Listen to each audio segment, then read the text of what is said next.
Exercise 12.2 का question number 7 है। हमारे पास क्या है, हमारे पास राइट ट्राइंगल गिवन है। हमारे पास गैमा जो है वो 90 डिग्री है। तो अगर हम एक ट्राइंगल बना लें, हमारे पास यहाँ क्या है, ए सी जो है, सी पे हमारे पास 90 डिग्री गिवन है और बी हमारे पास ये है। जो हमारे गिवन क्वांटिटीज़ हैं उनको हम लिख लेते हैं। यहाँ पे हमें बीटा दिया हुआ है तो बीटा हमारे पास यहाँ पर होगा और ये अल्फ़ा होगा। और हमारे पास साइड कौन सी गिवन है, सी गिवन है। तो सी हमारे पास ये है 0.832। बाकी अननोन हमने फाइंड करने हैं ए बी। तो हमने क्या क्या फाइंड करना है, ए बी, और हमने क्या फाइंड करना है, अल्फ़ा और बीटा। तो हम इसको लिख लेते हैं।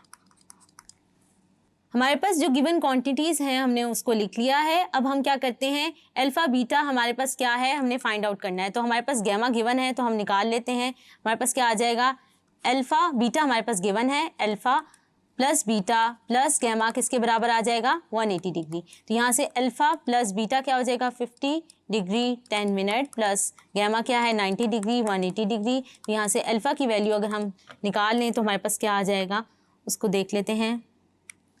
अल्फ़ा के लिए हमने सॉल्व कर लिया तो हमारे पास क्या आ गया है, 39 डिग्री 50 मिनट।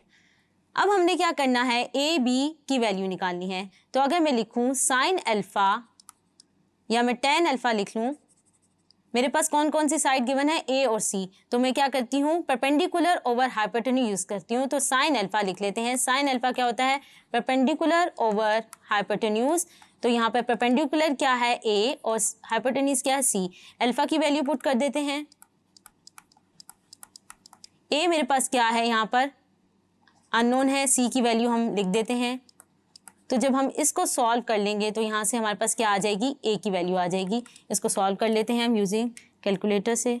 39 डिग्री 50 सेकेंड अगर हमने करना है, और अगर हमने इसको सॉल्व किया ए के लिए तो 0.639 हमने ए के लिए से सॉल्व कर लिया। इसके बाद हमने निकालना है बी। बी निकालने के लिए हम क्या करते हैं, बाय पाइथागोरस थ्योरम कर लेते हैं। तो हमारे पास क्या आ जाएगा, C square is equal to A square plus B square. तो यहाँ सी की वैल्यू डाल देते हैं और ए की वैल्यू डाल देते हैं और यहाँ से हम बी निकाल लेते हैं। तो हम ये कैलकुलेटर से कर लेते हैं सॉल्व। तो बी की वैल्यू हमारे पास आ गई है 0.532।